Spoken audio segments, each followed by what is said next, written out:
and welcome to Spotlight.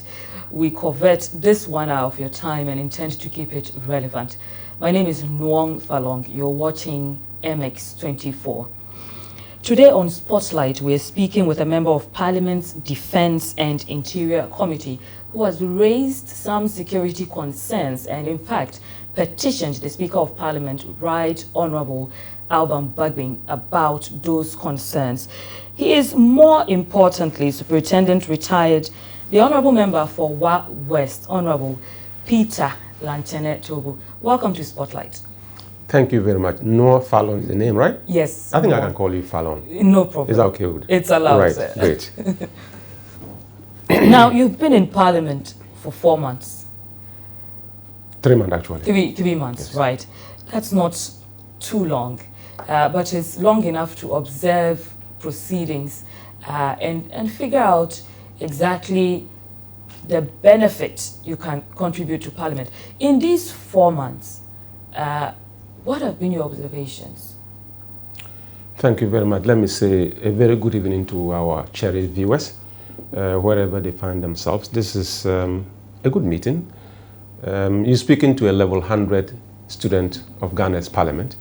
I think that I'm done with the first. Yes, I'm a fresher. I'm done with the first semester. And basically what I did was to stay at the back bench where I belong, be very quiet, observe keenly, learn very fast, and make sure that the service, the parliamentary standing orders is actually what we read morning, evening, afternoon, because that is what guides proceedings in the House. So we need to master that.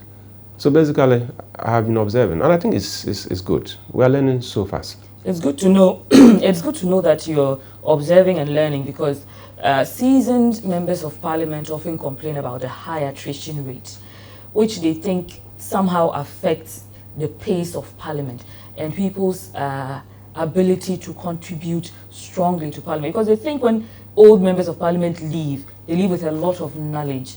On your part, you have been learning a lot.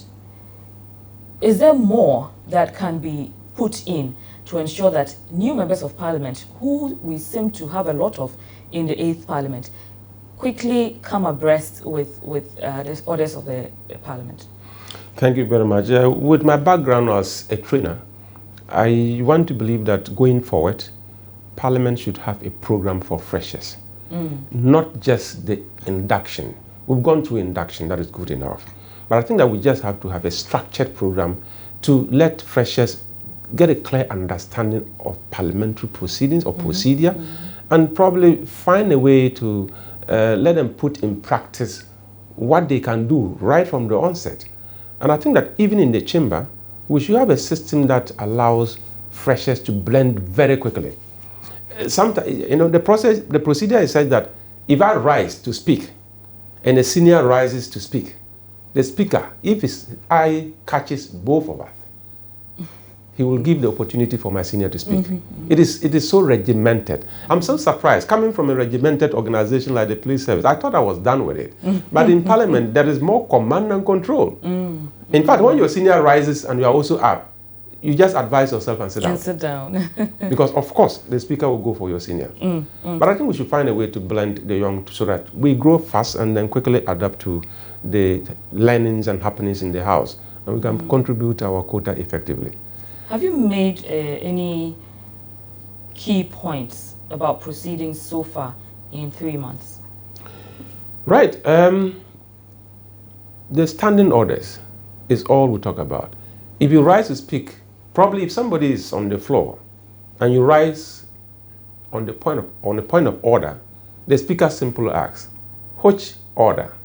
Order what? Then you mention the order. He says, okay, read it. Read it loud. And sometimes you read to your own hearing and realize that, in fact, you're absolutely wrong. And when you finish reading, he asks you, are you sure this is the order you want to come under? Then finally, you just quickly be quiet, go quiet, silent, and sit down. Because the order you are reading actually will not give you the opportunity to intervene or stand up to speak. So you read it yourself, get it that you are wrong, and then you sit up, you sit back. If you read and you are right, then you are given the opportunity. And if there is a controversy, the speaker will rule. his ruling is final. You don't challenge it. Yes. And you need to have all these things at the tip of your... Yes, so it takes time. It takes time and it takes practice. I remember does it affect the confidence of new MPs? It does. It doesn't matter who you can be, a professor. You can be who you are. If you come to parliament, it's a different world altogether. I remember the first day I met my leader, the venerable, honorable minority leader, Harun Idrisu. He said, brother, you know what we do here? The courage to rise alone is a good beginning. Just rise up. Say a word or two. If the speaker gives you the opportunity to speak. But the courage to rise and speak is the beginning. Somebody will say to rise and speak is the beginning of an MP in the chamber. I think this is why, you know, often you hear Ghanaians complain that they have never seen some of their MPs standing in parliament. Yes. Yes, so now I get it, because there's an aspect of confidence there, because knowledge is confidence. Knowledge is confidence. Yes, so if you're new, it will affect you slightly. But you know, the stage is also important. These are people, I mean, everybody is a solid made material, elected, and they're there. So you are rising amongst equals. These are not students that you are rising to speak to, or these are not just some other people. Equals and superiors. Equals and superiors. And you must make a point that is valid. You must make a point that people can learn. And you must make a point that to demonstrate that I know what I'm also doing. But if that confidence is there, and probably the knowledge is not even solid, it breaks you down completely. And all of a sudden you see people rise up and the voice will tell you, I am really under stress. Now, one of the interesting things that occurred in the 8th Parliament was during the election of the Speaker of Parliament, where we observed quite some amount of chaos, which we haven't seen much of in Parliament. Is that even right? Yes. Yeah. To the extent that we had a bit of a military invasion in Parliament. From a security perspective, what did you think about this? Thank you very much. It's a very, it was a sad day. I call it the black day of Ghana's parliament. But where I came from, I wasn't surprised. Because, it's, you know, God is funny. You look at the composition of the 8th parliament. 137 for NDC, 137 for MPP. Right? Surprisingly, if you get to the female MPs, 20 for NDC, 20 for MPP. There is some divinity in there. Yes. And I saw it coming because during the elections, it was so strange that in elections we could have people shot and killed. That was not acceptable.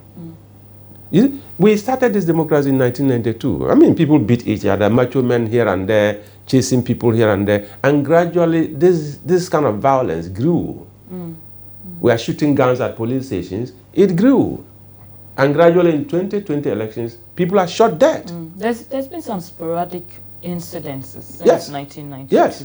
So if you keep track, you realize that in fact it is on an exponential rise.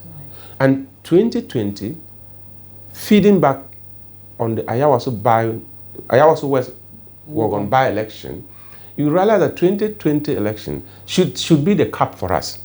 If we go, the level of violence that we experienced in the 2020 election, to the point that people die, if we go beyond this cap, I think that we'll be running into danger. So what happened in Parliament, it was like a divine thing to play out every aspect of the elections in one single scene, right? Violence, it happened.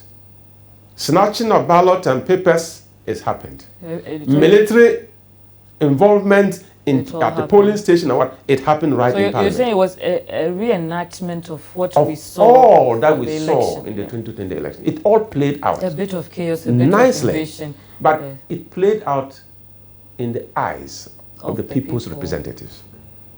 And all some of us were surprised. Military in the chamber? What for?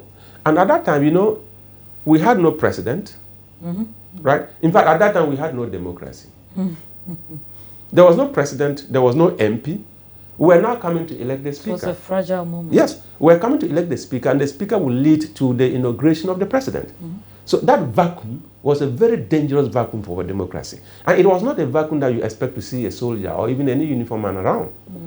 And that is how come you realize that all the 137 NDC MPs, we rose against all odds to the middle of the chamber, and we started shouting, singing revolutionary songs. Say, don't send us back into the dark days. We can't go there. We love this democracy. And this is what we promised to do. But some of them contributed to the disturbances within Parliament. No, it was, you see, it was a simple law that parliamentarians decided that we will not respect the law. I mean, meanwhile, you are elected to come and enact laws. Yes. And you can't respect the simple law that says, yes, lawmakers are fighting the law. That is very strange. The law says, look, electing the speaker, balloting must be secret. Secret ballot is what is required. And somebody says, no, we can't do it secret. I said, then why is the law backing your position? And there is no law backing your position. The law says it must be secret. And it was so difficult for people to do it in secret because the fear was... There was a fear of losing out. And there was a fear of losing out. Every side was afraid. But that's the beauty of democracy. The Constitution provides that to ensure people's interests, people's choices are really the choices that they want to make. Nobody should influence them. And if you want to even influence elections, it shouldn't be in Parliament, the highest level. It shouldn't be. People should have the confidence in the system to elect who they want. And that is exactly what happened. So gradually, all the things you saw on that day, that finally, we can define as an embarrassment to the legislature, was fighting to ensure that the law works. And finally, the law did. And when the law worked, we are back to peace. Right Honorable ASK Bagbin was elected as Speaker of Parliament. How can we make sure that we don't have to witness another such event in Parliament? I think that my seniors in Parliament, I've seen a move. They're making a move to ensure that we investigate that incident and make efforts to put in measures that will prevent future occurrence.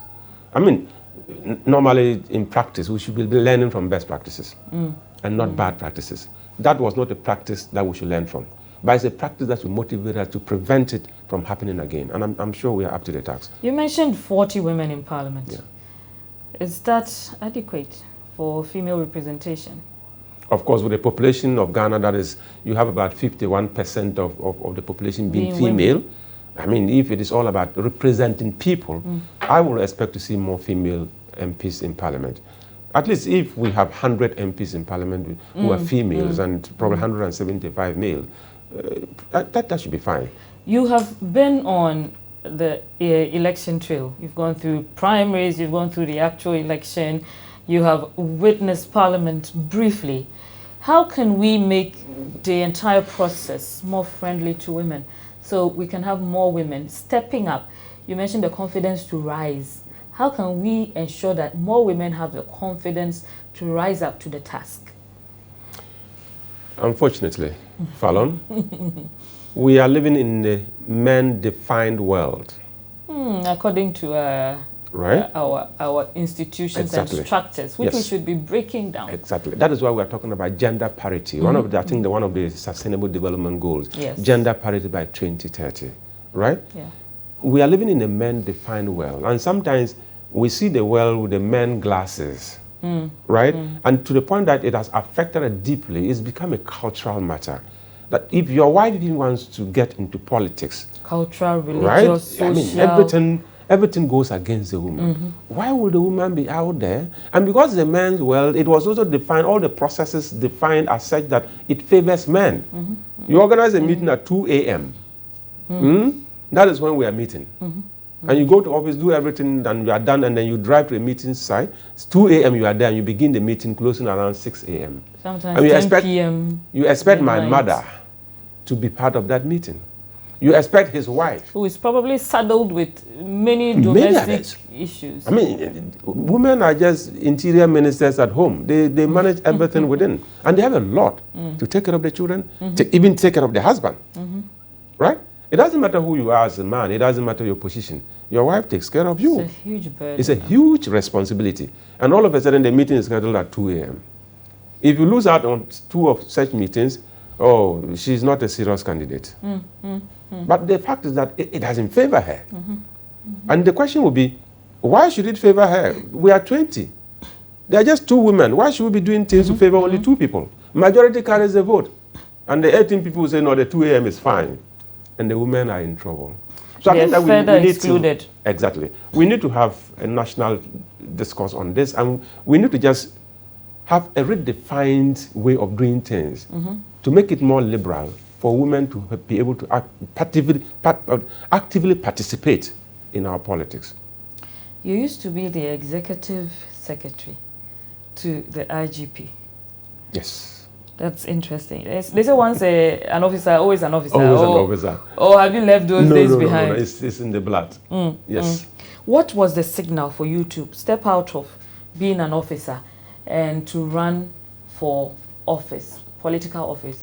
Were you not worried at any point that you could leave your job and lose out on the political scene? Thank you very much, Faalong. This is a question I've answered on a few occasions.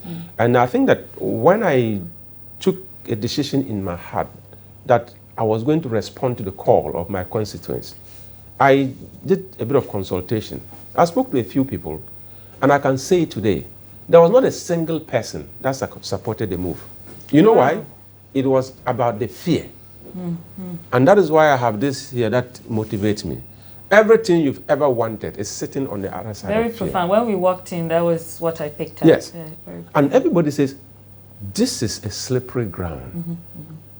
You have a job, and you are one of the well-respected police officers. And if you lose, there's no reversal. How do you And go I mean, back? as they approve your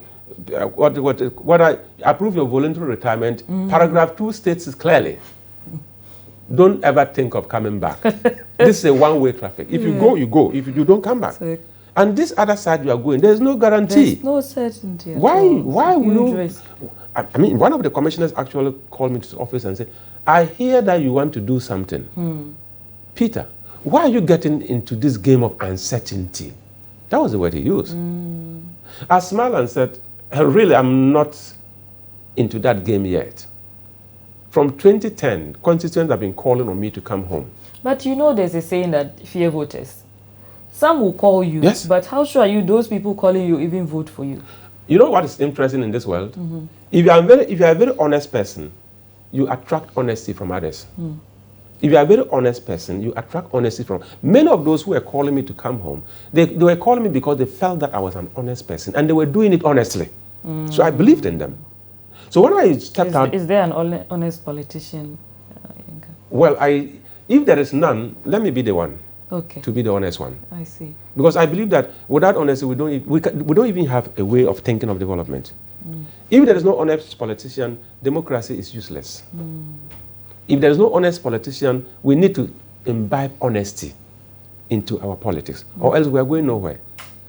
If you are talking to me and you are not honest, because of my background, I know. Right. Were you NDC the whole time you were with the IGP? I was really not partisan. Is that possible? No, yeah, it was. I was really not partisan. And I think that people got surprised because if you looked at the way I contributed to Ghana's development, and if you listen to me, you'll be tempted to think that I was MPP. But I wasn't. I was just a Ghanaian who believes passionately about what is right and what is wrong. Whether it was President John Dramani Mahama who did the right thing, I would say it. Whether it's President Nana Akufo-Addo who does the right thing, I will say it. And if President Nana Akufo does the wrong thing, I will also say it. But at the point of saying that what President Nana Akufo-Addo is doing is wrong, somebody from the other side said, this is an NDC guy. If I say President Mahama didn't do well here, they say, oh, this is an MPP guy. Journalists experience that every day. Exactly. So in fact, I was a very balanced person.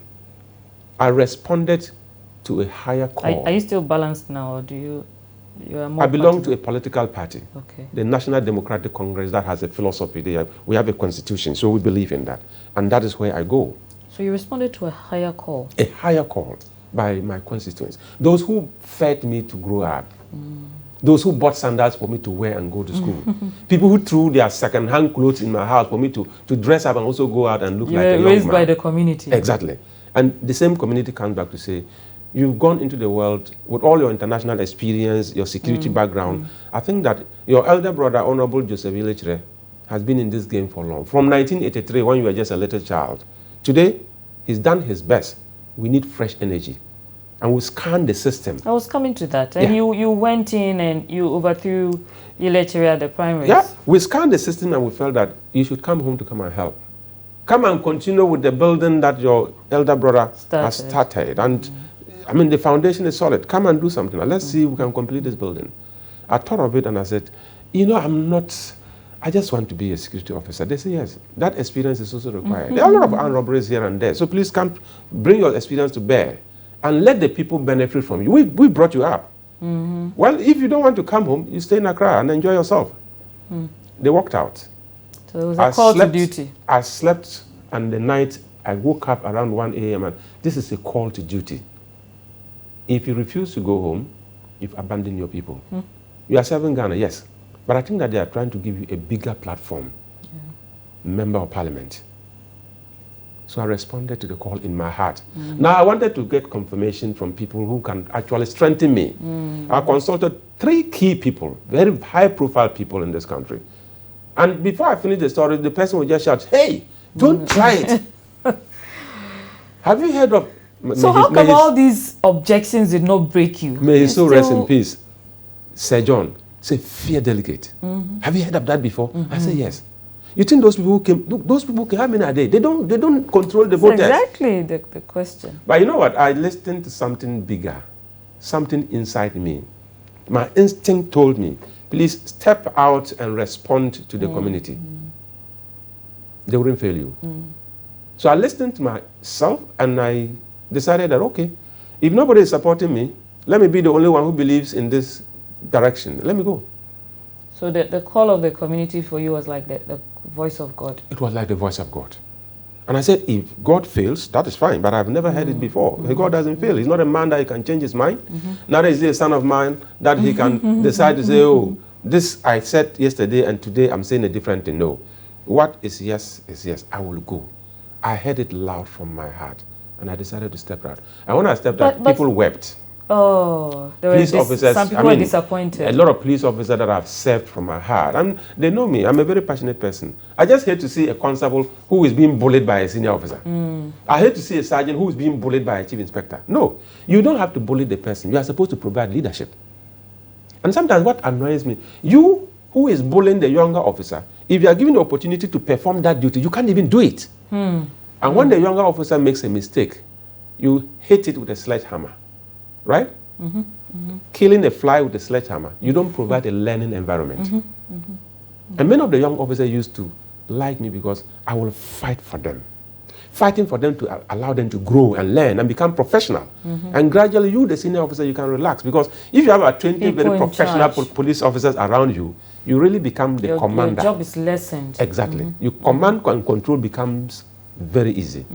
But if you have very unprofessional people, trigger-happy guys, incompetent investigators, all of a sudden you see the commander, you yourself, you'll be found on the street doing patrol, visiting scenes, because the people cannot do the work for you to supervise. Yes, you have to do it yourself. Honorable, after the disappointment, the tears, the lamentation, did they support you, your fellow officers? Support me in the political arena? No. They actually abandoned me because in fact, it was somebody getting into uncharted waters who would want to go with me. And I think many of the officers who loved me, all they did was to go into their rooms, lock the door, and start praying to God. Oh my God, goodness. help this young man. If he all loses, this will contribute to your fear. Oh yes, a lot of people prayed for me, and those who felt that I took a very stupid decision, they were only waiting to see that I have gotten into a very dangerous zone and never studied carefully before going. But they didn't know who I really was. I'm a very meticulous person. I did mathematics at some levels. So before I take a step, at least it's always calculated. I mean, of course, you can't take away fear. You can't take away the risks. But life is all about taking risks. Even drinking water, my sister. If you don't take risks, you can't swallow it. Honorable, you said your senior brother, Honorable Ilechere, started some work that you wanted to continue. Yeah. But he didn't step aside and say, oh, I'm not contesting. Right, let's go. Okay. Normally in politics, I think that he's always said this, and I love it. He said, the people voted for me. I will never abandon my people. I will never decide to wake up and say, I don't like them, I wouldn't go. No. When they feel that I have done the best that I can and they need change, they will change. I shouldn't abandon them. And I think that he's done a fantastic job. He never turned his back to the people of Wild West. He stayed with them through thin and thick until the people decided, thank you very much, our elder brother. Let's field in another player. Are you two ever able to collaborate on any projects within the constituency? No, not yet. I think I've just started. Is there possible. a feasible relationship? Oh yes, it's possible. Because, I mean, that is where we are from. He's from there, I'm from there. And all we do is for the constituency to be a better place. If it is not better because I am a bad material, all he's done in years will just come crumbling. So I'm sure he will be interested in trying to ensure that I am strengthened enough to continue on that solid foundation that he left. Honorable, you think there's growing insecurity in Ghana? You have in fact petitioned the speaker concerning this. What made you decide? I mean, we know recently there's been the alleged ritual murder of a boy. But what other reasons could possibly lead to you deciding that there is growing insecurity within Ghana? In fact, the Ghana's crime index is 48.52. It's described as moderate. Anyway, probably it's just because of my background. I'm coming from the security angle. And there is something we call the broken windows theory, right? Tell us about it. The broken windows theory. You have a very beautiful house, okay, well furnished. Then one louver breaks. Then you say, oh, it's not a problem. The second day, another louver breaks. Oh, no problem. And the third day, one of the keys spoils. And then, oh, no problem. The house is and the fourth day, apart. the paints are going off. All of a sudden, after 5 years, you pass by and you wouldn't believe that was the beautiful building you saw 5 years ago. But it started in bits and pieces. But it was ignored. And all of a sudden, it comes like a tsunami. You see what happened in 2016, with this serious doomsday? And you know what? It was all about President Mahama is not doing well. When I listen to them, when I listen to the media, I used to laugh. That, to the point that President Nana Akufo-Addo even said that anytime the light goes off, or somebody said anytime the light goes off, he curses Mahama. It was allegedly said by Honorable a politician. Eslos. Fine. Right? Anytime the light goes off. And I said, really? You know what happened? From 1965, 66, many of these cables were laid. They had grown old. They need to be changed. We haven't done anything about it. And all of a sudden, the system collapses. At the time that somebody is the president, you bear the brunt. Right? Understandably, because you're in charge. Oh, yes, you're in charge. In the same way, today, in 2 months, from January to February 2021, the first 2 months of the year, road crashes killed 517 Ghanaians. I don't know what pandemic can take that number of lives in Ghana. Road crashes. But we are very silent. And I wrote to the speaker and I said, Mr. Speaker, I don't know whether the Ghanaian life is of less worth. Is a Ghanaian life of less worth? Are we less human beings? That people die like that, and I don't see the exigency in the system. I don't see the burning sensation in the blood of Ghanaians to rise and say, we can't be dying like this. I don't see it. And all of a sudden, I think that it's good. As from my background as a security person, one thing that happens, you can use it to extrapolate, and you begin to understand the bigger picture. If you look at what happens in Kaswa, murder is normal in every society, right? Bad investigation is normal in every society. Children murdering another child. And today, we have very young people who have also murdered another young person. That is the tip of the iceberg. You know what? Every human being is a potential criminal. Indeed. The day you will be caught, that is the day you say, oh, I have never. This is my first time. This is my first time. There's always a first time. And the first time, the fact that it's your first time, there's no excuse. It's a crime. And we're such a religious society. Surprising. That is an angle I wouldn't like you to introduce today. It annoys me. It annoys me that we are so religious. Most Ghanaians are, the either very on Islamic Friday or very full Christian. To capacity. On the Sunday, churches on Sunday full church. To capacity. And when we get out into the secular world, we have nothing to show that the Quran or the Bible has an impact on our lives. In the UN, they used to call him the impact man. Whatever you tell me, I want to do this, I want to do this, I want to do that. I say, okay, what is the impact on the organization? All the laws that we pass in Parliament, all the decisions that we'll be making, the question I'll be asking, what will be the impact on national development? Do we have a vision as a country? If we do have a vision, all the things that we structure to do, cumulatively, what will be the impact? If the impact is zero, it's better we didn't start at all. You know what? You can be busy doing so many things and sweating and be telling people that, look, you are working very hard. I'll ask you, what will be the final impact? If the impact is zero, I'll tell you you've wasted your energy and time. And you'll be angry with me. You'll be angry with me because, in actual fact, you were working very hard to support Ghana. But you never analyze to ask yourself, what will be the impact of my action? That is a problem of this country. We go implementing projects without thinking about impact. At the end of the day, the impact actually becomes negative. And that is how for 64 years, if you read the write-up, for 64 years, our collective actions, our collective thoughts are what defines who we are today as the new Ghana, as we find it. If we are not happy, don't go blaming anybody. It is us, you and I. If I'm hearing you correctly, you want some urgency injected into our efforts towards mitigating crime.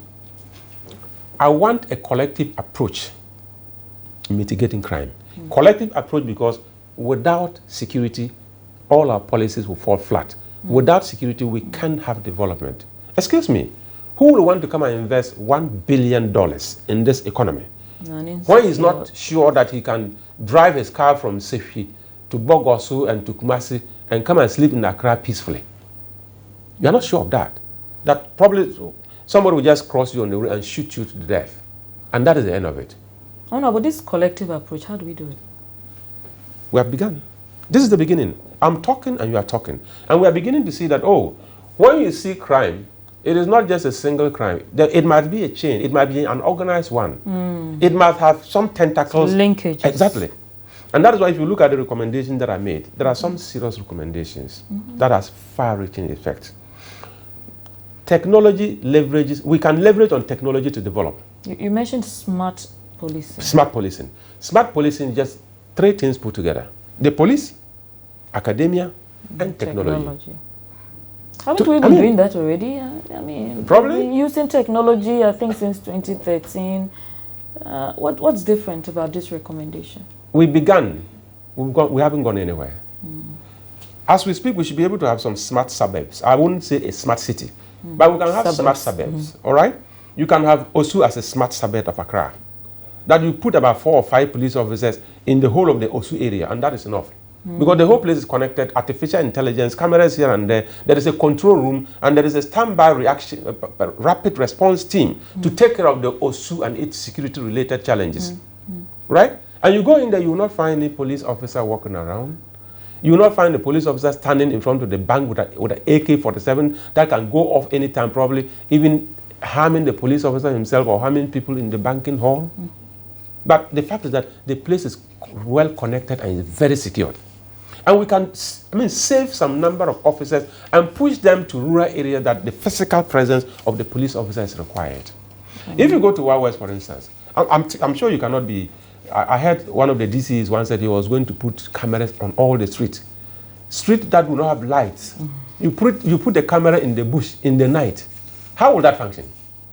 I don't know what technology he was using. But if we're able to do these smart suburbs, right, we'll free a lot of energy and a lot of personnel, transfer them to areas that physical presence of the police is required. That is why we introduced this police visibility in 2013, 2014. And I think that at the point of introduction, people were excited about it. And we intended it to grow.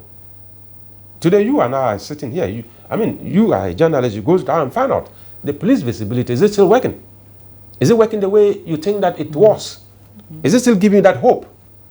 Is it still giving that courage that you can walk around town and go to your house before you get down from your car? Around the junction, you see 1 or 2 police officers neatly dressed, just demonstrating that we are in charge of the security situation. The presence of the police officer alone, in fact, is the presence of the cohesive arm of government. And sometimes, in many remote areas, you go there, it's like Ghana is absent here. The criminals have taken charge, and they do whatever they want to do. the state must rise up to the occasion. Every Ghanaian in every corner matters. Every life of every Ghanaian in every corner matters. Robbery in Accra is the same as robbery in Tawenjale in the Wa West district. Let me ask, when you say all Ghanaians should get involved, the layman on the street will tell you that he doesn't have the power to contribute to mitigating crime, and we should leave that in the hands of the people who have the power, the people in parliament, the people who enact, laws. How can the layman get involved? The parliament will have oversight, right, over the executive, legislative power. We are passing laws here and there. We try to push some development to our constituencies, but above all, represent the interests of our constituencies. So if you think that parliament should do what they are supposed to do, they will do what they are supposed to do. But the point is that a robbery took place, for instance. The armed robber is a human being. He's not going to live in the forest. Straight away, he goes into a house. People know that at the time that he's coming home, 3 a.m., 4 a.m., with a lot of things in his car, this cannot be normal. Will you draw the attention of the police that I suspect something is happening here?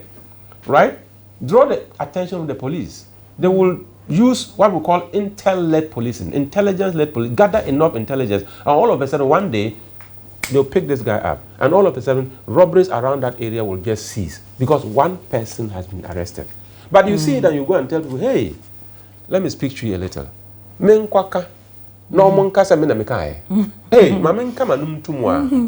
let me shut my mouth. Go, I don't want trouble. You don't want trouble and you are sleeping with trouble. Tomorrow it will be your uncle who will be robbed and killed. And that's the time you start crying. But you could have reported this and probably it would have been nipped in the bud. Let's all be responsible citizens. And as the president said in his 2017 inaugural address, and not spectators. Citizens and not spectators. Exactly. That's one of my favorite lines, in fact.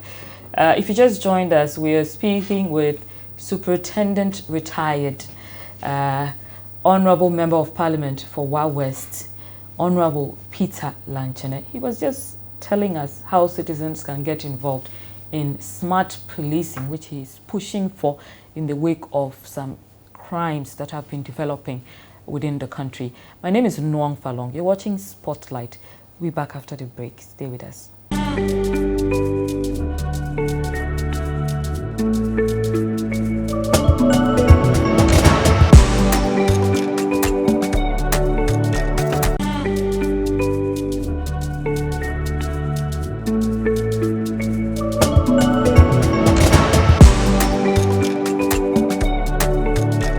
Welcome back to Spotlight. My name is Nuong Faalong. Thank you for staying with us. We are still asking questions surrounding general security within the country, focusing presently on Honorable Peter Lanchene, Member of Parliament for Wa West, and he petitioned the Speaker of Parliament, Right Honorable Alban Bagbin, about growing security concerns within the country.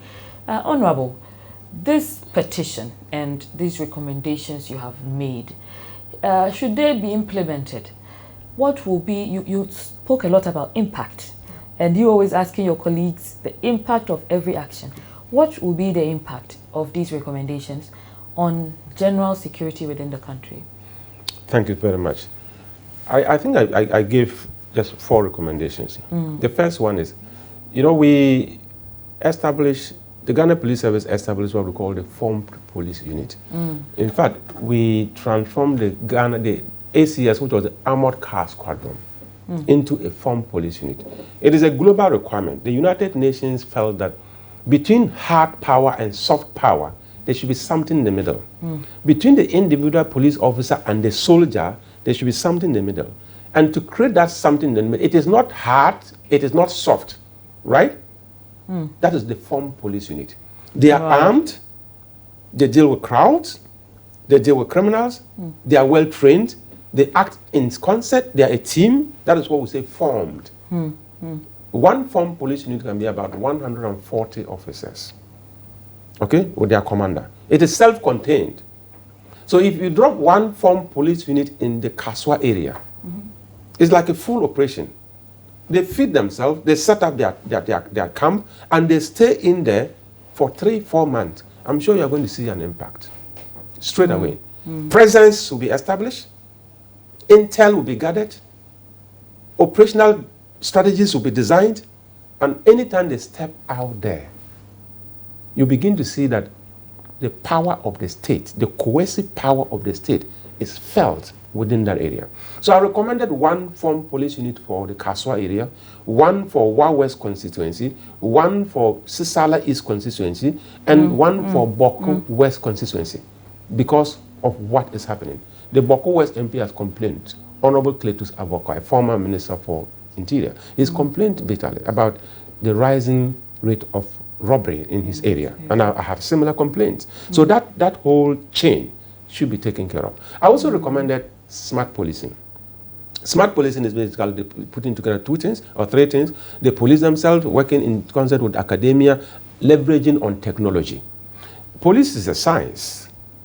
It's traditional policing just about going out there to show presence and then become reactive. Is no longer what is required. I'm sure that all the time we talk about intel-led policing. You can't police with intelligence if the science is not correct. You must have the science correct. You must have your research correct. And that is why the Research Directorate of the Ghana Police Service Foreign Science is one of the important directorates that should be taken good care of. Without research, how do you inform policy? It is research that will inform policy, and policy will inform procedure. Procedure will inform practice. And practice, all of a sudden, you see, when you begin to see that the practice is correct, you say, oh, the police are doing well. The immigration officers are doing well. The fire service officers are doing well. The soldiers are doing well, because what you see is the practice aspect, but you don't see the procedure. You don't see the policy. So if the practice is wrong, know that it probably has a problem with policy. And probably the research that informed the policy was hurriedly done or probably was not well done. Scientific-based policing. I also talked about smart cities, right? Or smart suburbs. To be able to free enough personnel, relocate people to where they are really required.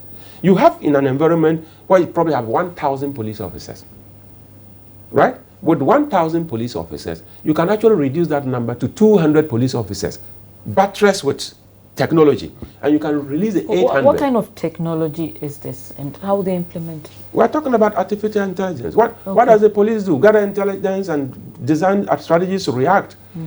So if artificial intelligence can generate enough intelligence for us, you can reduce the human factor. And you can reduce the human factor. Some police people will say you are taking their job from them. No. Okay. Listen, Ghana requires to meet the UN minimum standard of one police officer is to 500 civilians, right? We are still around one police officer is to 800 civilians. The gap is big. I think we need about 60,000 police officers in this country. We are just a little over 30,000. So the gap is big. So we need enough police officers. Technology can fill up technology some of that can fill up the space and free energy for other things.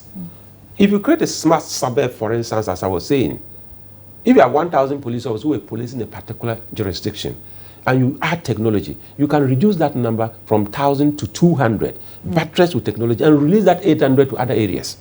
So it's all about doing what is right at the right time. You know, the world is beginning to become a bit more complex, and we need to learn very fast and ensure that we leverage on technology as a development tool to be able to make our security agencies function effectively. Oh no, but Wa West has been highlighted a few times in connection with security issues. In fact, last year, before you became member of parliament, I think somewhere around November, even the DCE was robbed. Yes. This was serious. You also mentioned that Honorable Cletus Avoka has also highlighted. But within Wa West, how do you intend to bring your background to bear in tackling security issues in the constituency? Thank you so much. One of the things that I'm looking at, right, is to promote community policing.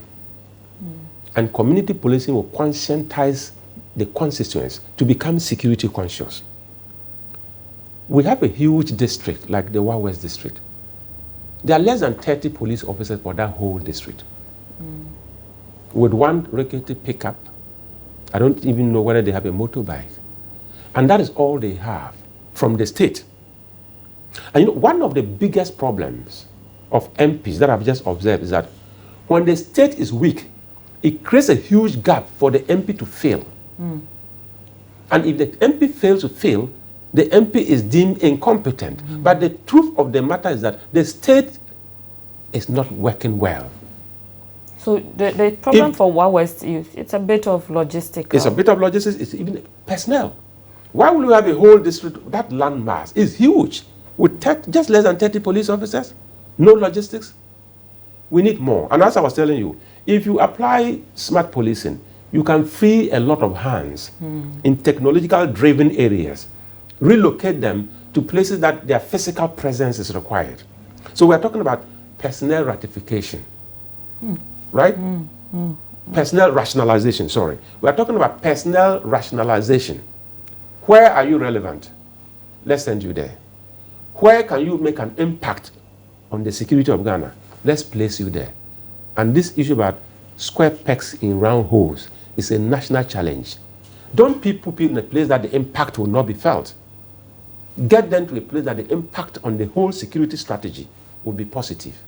And I think that if you have community policing with enough police officers within the district and they have logistics enough to be able to be operational, you will begin to realize that the criminals themselves will see the power of the state in a cohesive form, and they'll begin to advise themselves. But if it's a free range, look at what we are telling. The DC himself was robbed. He is the District Security Council chairman.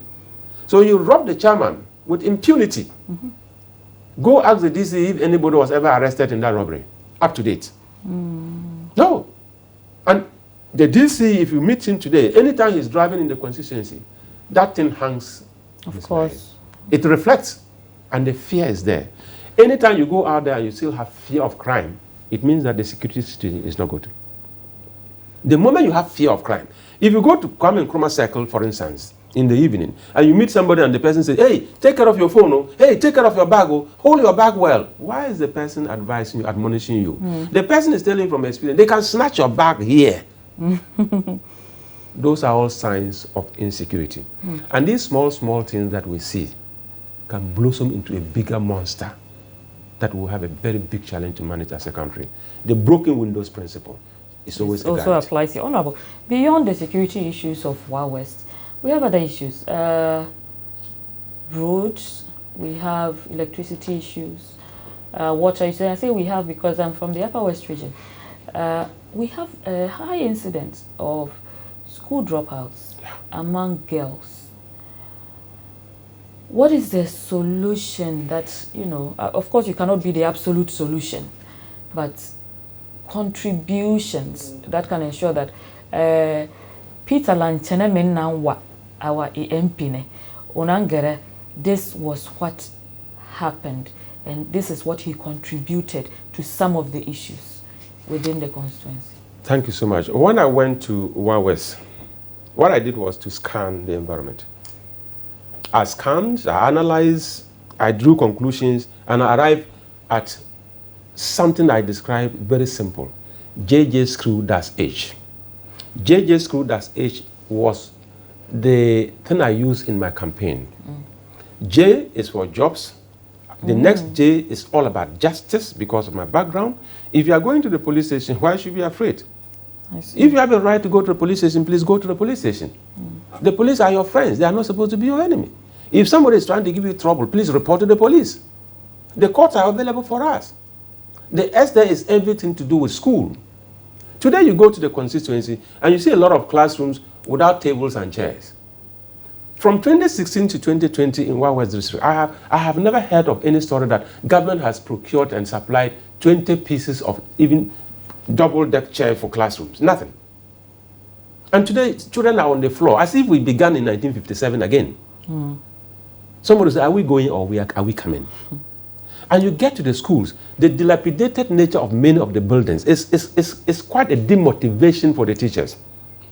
You have a young national service person who has just completed national service and is being posted as a fresh teacher, right? Born and bred in Nachimota, schooled in Koko, and all of a sudden he has been sent to Daplagon within the Wa West district. He arrives there and they say, no, in fact, it is actually Daplagon, but the school you are going is somewhere around Dakore.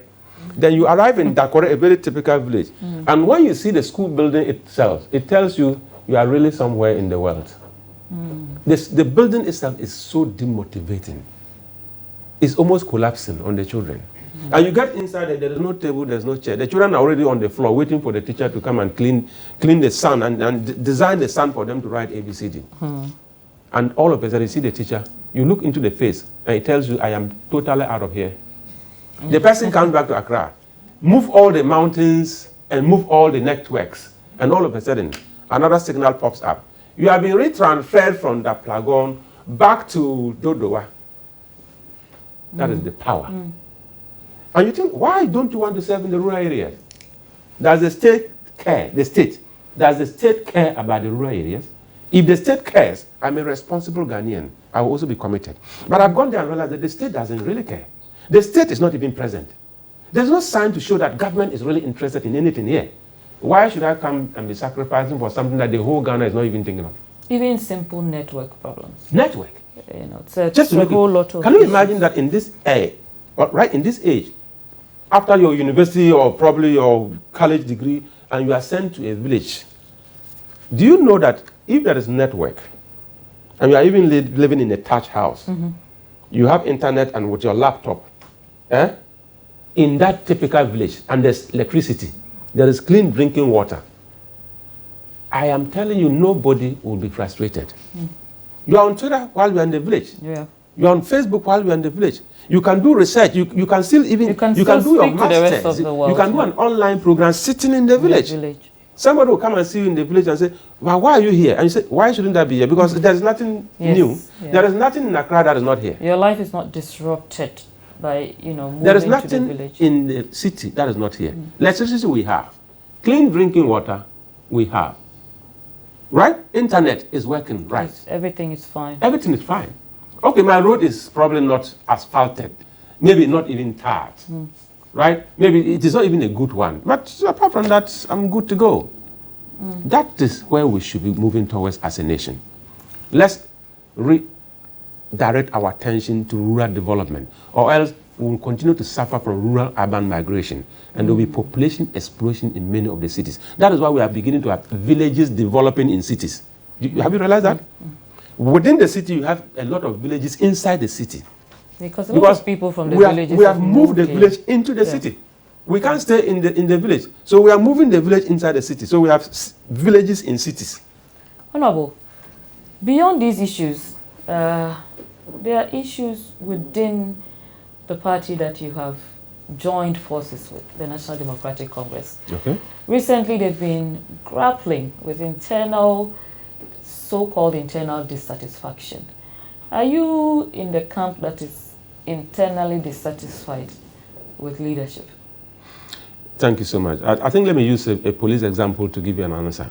When a policeman gives you a double slap, double silencer behind you, it doesn't matter how composed you are. You are likely to slap the next person in front of you thinking that he is the fault. But when you stabilize, you probably go back to apologize and say, the slap came and I didn't know who it was. Reflex action. But if you look at what happened, everybody within the NDC knew that 2020 was for the NDC. Everybody knew that we were winning hands down. Right. You mean winning? Whatever happened, winning the elections. Okay. Whatever happened and we lost the elections, people are bitter. People are disappointed. People are angry. And somebody will say, a hungry man is an angry man.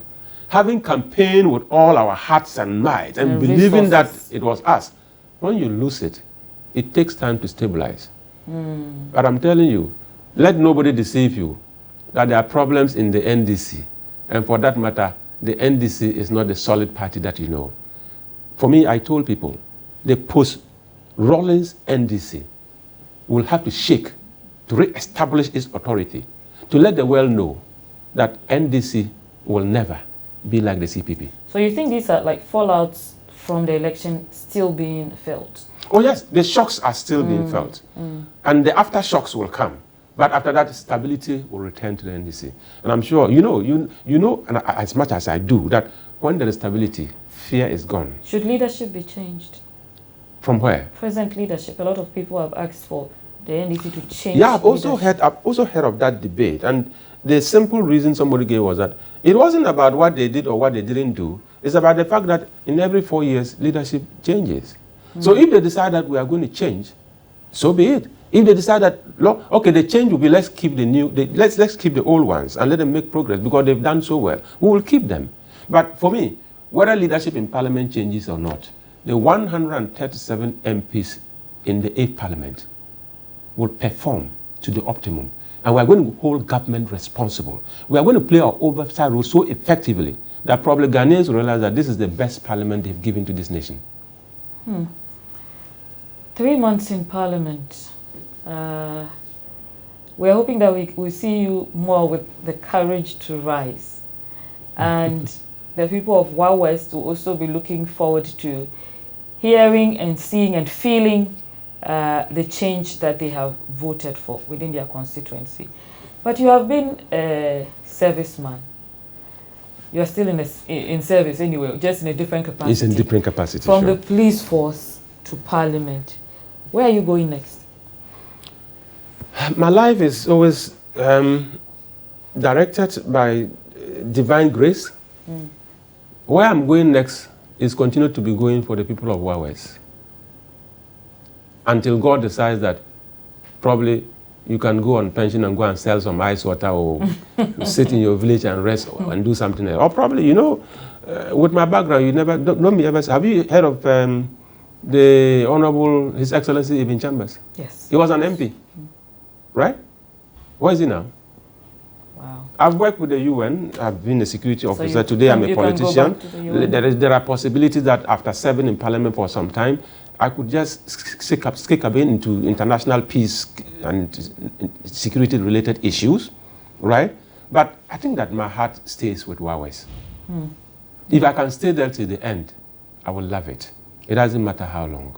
So you feel actualized? I feel actualized. Getting the opportunity to go back and serve the very people who brought me sandals to wear to school. It's always exciting.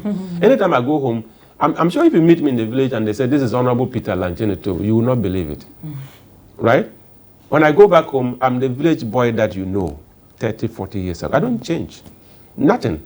And I've told them, whether make me a minister today, you will see the bodyguards and the Land Cruisers come around. But if I get into my room and I get out and I say I'm going to visit my auntie, if you meet me at my auntie's place and they tell you this is the MP, this is the minister, you say, no. You will not believe it. Because I want to still remain the Peter Lanchene that they know. And my name suggests that. Work together. Lanchene. Let's move together. Let's be united. So my name alone attracts. And in fact, it was the name they used to campaign for me. I didn't do much work. I see. Anybody see me say, oh, I want to work with you. I say, please come. I want to be together with you. I say, please come. So together, till Lanchene, and all of us, we are where we are today. Thank you so much, Honorable. It's always a pleasure. Village boy. Yes. Child of the community. Yes. Superintendent. Retired. Yes. Honorable member of Wa West constituency, Peter Lanchene Toobu. What do you know? A former vandal and a former president of Commonwealth Hall. Thank you so much, Honorable, for joining us on Spotlight. And thank you to you at home for staying with us. We hope that this has been a very relevant use of your time. We're grateful for your continuous viewership. My name is Nuong Faalong. Stay with us on MX24 for fun, fearless, and factual content. Good evening.